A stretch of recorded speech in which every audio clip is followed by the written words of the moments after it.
It is a mandate, and I'm going to explain why. And I don't mind the question, but let me be very clear. I'm no supporter of Trump. I'm a supporter of truth and the facts. And here's the facts.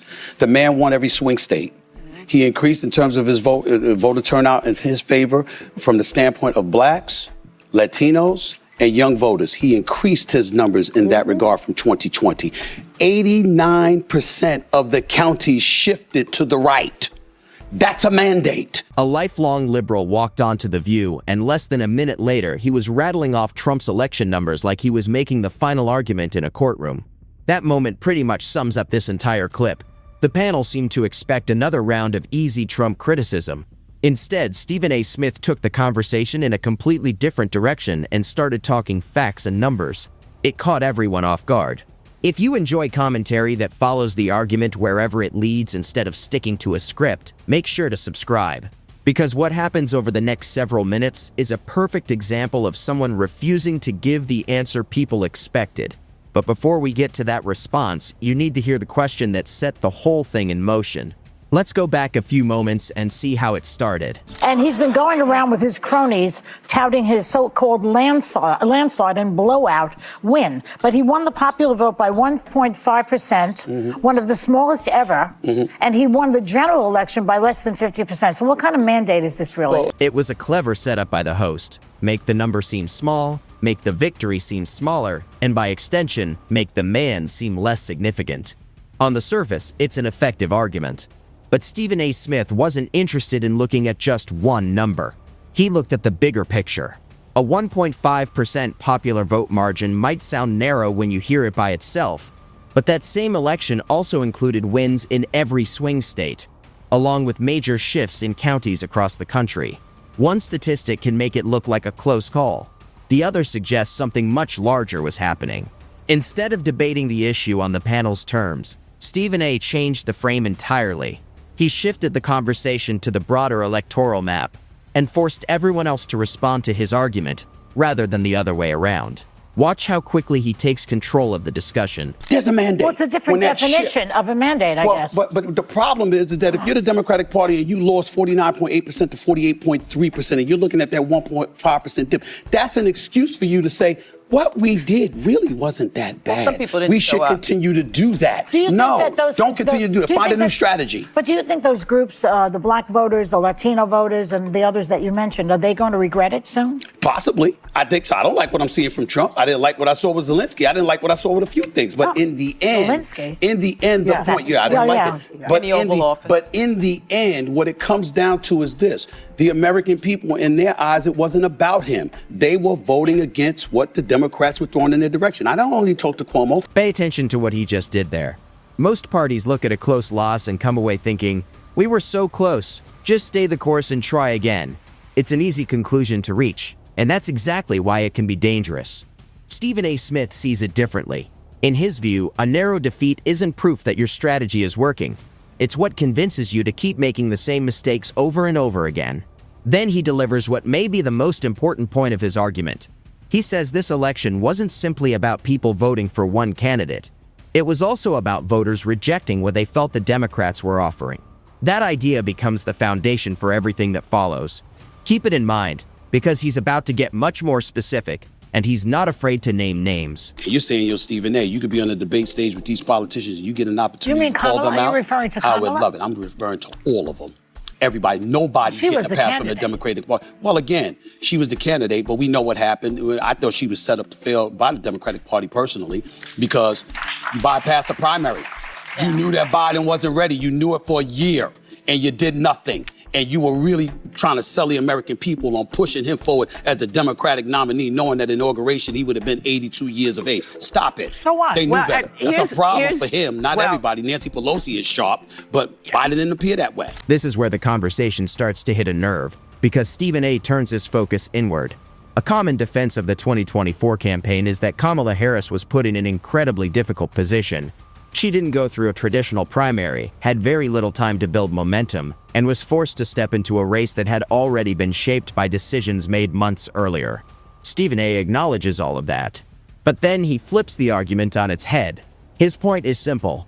If party leaders chose to avoid a real primary, and if concerns about Biden's condition were visible long before the election, then the situation didn't just appear out of nowhere. It was the result of decisions that were made along the way. In other words, saying Harris was set up to fail doesn't automatically excuse the people who created those circumstances. According to Stephen A., those same leaders had plenty of opportunities to make different choices, and they didn't take them. He's refusing to treat the outcome as some unavoidable accident. Instead, he's arguing that the warning signs were there all along, and that the people making the decisions knew it. It wasn't going to influence his voters. So what I would say to you, Whoopi, and what I would say to anybody that doesn't want J.D. Vance or Marco Rubio or somebody like that to succeed him, focus on what's going to win. Yeah. That's where my sports background comes in. Tell me what's going to win. I don't want to hear, but I understand the LGBTQ community is important. I understand that the desolate and disenfranchised is somebody we should always be looking out for. I understand the economy. I understand immigration. I get all of that. But the point is, I'm trying to win, to make sure that I'm in office and you're not. What is it going to take? The Democrats did not do that last time. This is where Stephen A.'s sports background really comes through. In sports, nobody gets credit just for wanting it more. At the end of the day, the only thing that matters is the final score. That's the mindset he's bringing to this conversation, and it's the gap he's trying to highlight. He goes down the list of issues and causes the party often talks about, but notice what he doesn't do. He doesn't ridicule them or dismiss them. Instead, he makes a different point. Believing strongly in something isn't the same as convincing voters to support it. You can have a message you believe is completely right and still lose if people aren't buying what you're selling. In politics, just like in sports, good intentions don't automatically translate into victories. That's why he keeps coming back to the same question. What is it going to take? It's a straightforward question, but it's also an uncomfortable one, because answering it means confronting results instead of explanations. And when the panel starts trying to move around that question, Stephen A. isn't about to let them. Watch how the conversation shifts from there. Willingness to cross the aisle and show that you're willing to work with people to get stuff done so we don't have this chaos just because we disagree. I think that the Democrats try harder than the Republicans to do that. Well, really? Yeah. I don't know about that. Here's what we know. It really comes down to just a couple of words, and you can almost feel the room shift when they land. The idea being pushed is that Democrats are the ones willing to reach across the aisle, while Republicans are the ones shutting everything down. It's a clean, comfortable narrative if you're telling it about your own side. But then there's the contradiction. Some of the most visible voices on the left have built entire identities around refusing to even acknowledge Trump by name, treating any form of engagement as something unacceptable. And that's where the tension shows. You can't present yourself as open to dialogue while also drawing a hard line against speaking to the other half of the country. Stephen A. doesn't turn it into a big speech. He doesn't need to. A look says enough. Then he moves on, right back to the point he actually cares about. What are you doing to win? I love Wes Moore, the governor of Maryland. I love Dr. Kerr of Pennsylvania, okay? I just interviewed Cuomo. I like him a lot. I want somebody to step up and recognize that man in the Oval Office, whether you like it or not, is potent. He's coming and he wins. You got to find a way to beat him. This way is not the way that the Democrats have been doing. This is the warning sitting underneath everything else. Stop acting like he isn't dangerous in a debate setting. For years, the main strategy against Trump has been to treat him like a joke, someone who would eventually fall apart if you just laughed at him long enough. But he hasn't fallen apart. Saying he's effective on a show like The View almost feels off limits. Yet that's exactly what makes it worth saying. You don't beat a heavyweight by pretending he has no power. You beat him by getting better yourself.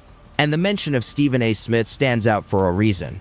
The second you ask who is actually ready to handle that level of fight, the answers get thin fast.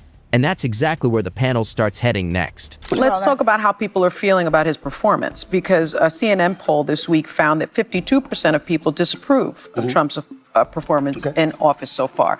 So even though he may have won the general election by less than 50%, 52% disapprove of what he's doing.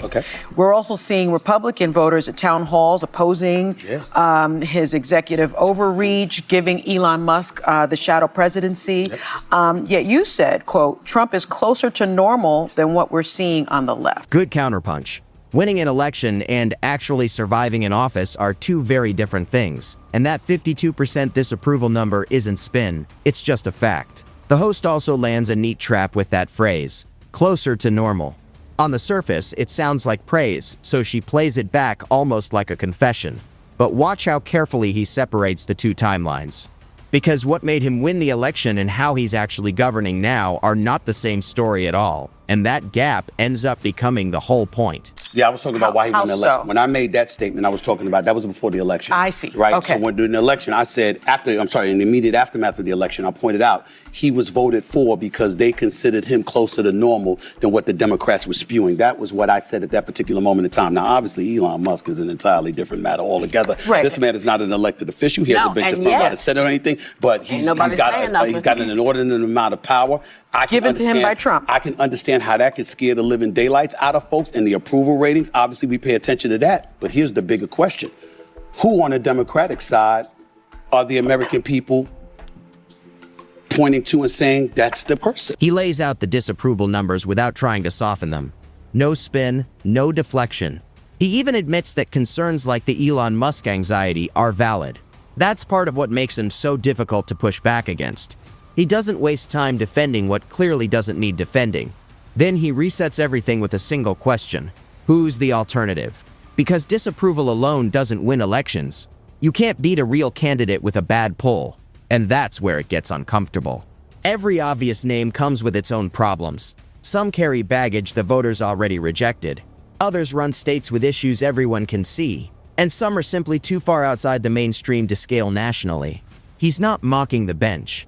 He's challenging the room to name it. And the silence ends up saying more than any answer could. Everybody said, let him do what he's doing so we can see what's going on. So, and now people are saying, well, what are you going to do as a Democrat? Well, wait a minute now. Y'all didn't want to hear what we had to say as Democrats because that wasn't what people voted for. True. So now we have a clear definition and the American people will decide how they like what he's doing because now it's affecting in a way that people were not anticipating. People who didn't think they would be affected, like the folks who work in the federal government, they never saw this coming. And They people can't never make saw this omelets coming. anymore. Sorry about That's that. right. People can make omelets. Everybody doesn't need eggs. He ends on a blunt idea. Consequences are coming for people who thought they were untouchable. The message is simple. Power doesn't care who you voted for. Some people expected the fallout to hit someone else. Now they're realizing it won't. He even turns it back on his own side, saying voters should judge the new administration by results, not fear or loyalty. That's the core of his point. Stop reacting, start measuring. What makes this moment stand out isn't praise for Trump or attacks on Democrats. It's that he walks into a friendly space and refuses to rely on easy talking points. No excuses, no drama, just one repeated question. What does it actually take to win?